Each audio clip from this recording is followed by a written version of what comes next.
बिगाड़ा। तीन बहुओं के रवैये से सासू माँ बहुत परेशान थी।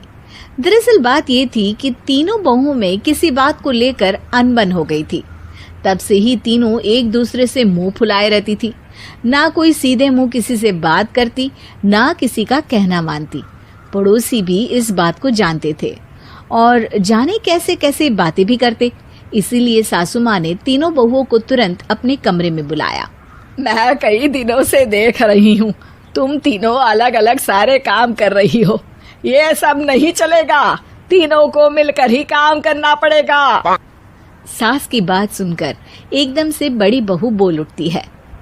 नहीं मम्मी जी, मैं इन दोनों के साथ कुछ नहीं कर सकती। मैं इस घर की बड़ी बहू हूँ, फिर भी ये मेरा कहना बिल्कुल भी नहीं मानती।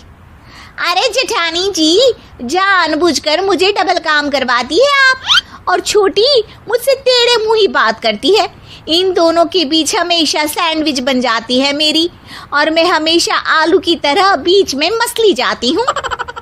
मम्मी जी, इन दोनों को लगता है कि मैं छोटी हूँ तो इनके पैरों तले दब जाऊंगी, लेकिन नहीं, मेरा भी उतना ही अधिकार है जितना इन दोनों का है।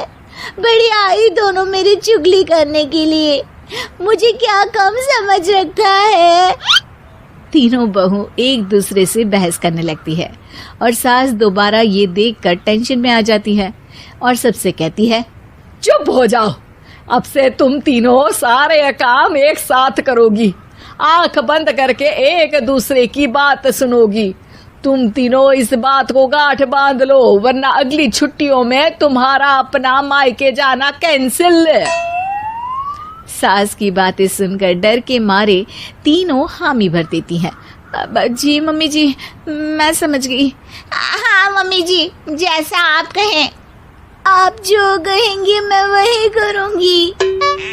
तीनों बहू सास की बात को गांठ बांध लेती है और वादा करती है कि अब से सारे काम वो तीनों एक साथ मिलकर ही करेंगी। ये सब देखकर सास खुश हो जाती है और वहां से चली जाती है। नीचे जाकर वो देखती है कि घर में शर्मा जी आए हुए होते हैं। सास जोर से आवाज लगाकर कहती है, अरे बहू, जरा चाय बनाकर तो लाना, शर्मा जी आए हैं। सास की बात सुनकर तीनों बहू तुरंत किचन की ओर भागती है और चाय बनाना शुरू कर देती है। मुझे तो एकदम मसाले वाली कड़क चाय पसंद है, तो हम शर्मा जी के लिए मसाले वाली चाय ही बनाएंगे। अरे नहीं दीदी, गर्मी के मौसम में मसाला चाय कौन पीता है? मैं तो शर्मा जी के लिए इलायची वाली चाय ही बनाऊंगी। ये कैसी बात कर रही हैं आप दोनों? मेरी मम्मी ने सिखाया है कि मेहमान को ज्यादा दूध और शक्कर वाली चाय देनी चाहिए, वरना वो घर वालों को कंजूस समझते हैं। तो मैं तो शर्मा जी को ऐसी ही चाय दूंगी। तीनों बहुएं अपने अपने तरीके से चाय में शक्कर, मसाला, पत्ती सब डाल देती है। उबलने के बाद तीनों मिलकर चाय बाहर लेकर जाती है और शर्मा जी और सासू माँ को देती हैं। चाय पीने के बाद शर्मा जी सासू माँ को देखकर शर्मा जाते हैं और शर्मिंदा महसूस करते हैं कि आखिर उन्होंने चाय पीने के लिए हामी क्यों भरी। सासू माँ भी चाय पीना शुरू करती है और कहती हैं, अरे बहू, ये कैसी चाय बनाई है? चाय है या मीठे दूध की बासुंदी? हाँ, चाय अच्छी नहीं लगी क्या? कोई बात नहीं, हम पराठा बनाकर लाते हैं। चलो चलो अंदर। हाँ चलो। हाँ, आती हूँ मैं भी। नहीं नहीं, मेरा पेट चाय ने ही चौपट कर दिया, वही काफी है। पराठे से पोपट नहीं करवाना, मैं तो चलता हूँ। शर्मा जी चुपचाप पतली गली से निकल जाते हैं। अगले दिन सास बहुओं से कहती है, अरे बहू, जाओ जाके ऊपर के गेस्ट हाउस की सफाई कर दो। कल हमारे यहाँ मेरे दूर के रिश्तेदार आने वाले हैं, तो पूरे कमरे को चमका देना, समझी? तीनों बहू सास की बात को मानकर ऊपर सफाई करने चली जाती हैं और तीनों कमरे की सफाई चालू कर देती है। बड़ी बहू मकड़ी के जाले साफ करती है, तो बीच वाली झाड़ू लगाना और छोटी वाली सर्फ डालकर जमीन धोना शुरू कर देती है। अरे दीदी, जेठानी जी, अभी मैंने पूरी फर्श धोई और आप फिर से धूल नीचे गिरा रही हैं। और मछली जेठानी जी, आप बिना झाड़ू की धूल यहाँ छटक रही हैं। अरे तीनों को साफ करना है, एक साथ सफाई करते हैं ना।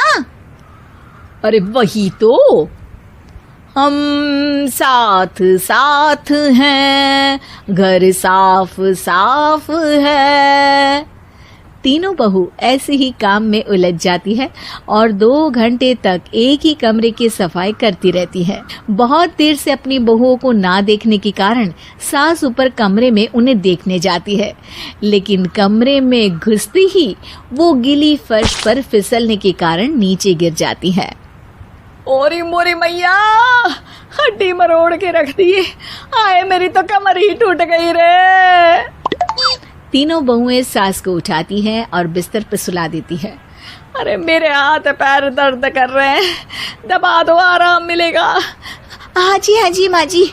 अरे जी माँ जी, जी माँ जी। और तीनों बहुएं एक साथ सास के हाथ को दबाना शुरू कर देती हैं। माँ की तो चीख ही निकल जाती है और नतीजा ये होता है कि सास के बचे हुए शरीर में भी दर्द उठ जाता है। हाय राम, ये क्या कर दिया तुम तीनों ने। अरे मेरी तो किस्मत ही फूटी है कि तुम जैसी बहुएं मुझे मिली। हे भगवान, पूरे शरीर में दर्द बढ़ गया है। अब तो पता नहीं कि चल भी पाऊंगी या नहीं। माफ करो, मुझे गलती हो गई मुझसे कि तुम तीनों को एक साथ काम करने के लिए बोला।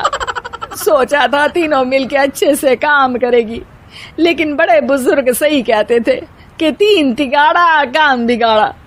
तुम लोगों ने ये बात ना आज साबित करके दिखा दी। तुम तीनों को तो समझाना यानी मानो भैंस के आगे बीन बजाना है। तुम्हें अकेले अकेले काम करना है ना, तो अब से तुम अकेले ही अपना अपना काम करो। तीनों बहुएं वहां से जाने लगती है।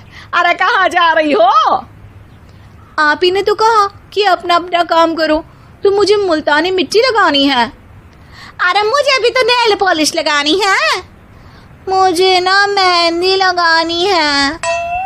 सास अपना सर पीट लेती है और कहती है, अरे मुझे भी लगाना है कुछ। क्या माँ जी? क्या माँ जी? क्या माँ जी? तुम्हारे घर वालों को फोन तुम्हारी हरकतें बताने के लिए।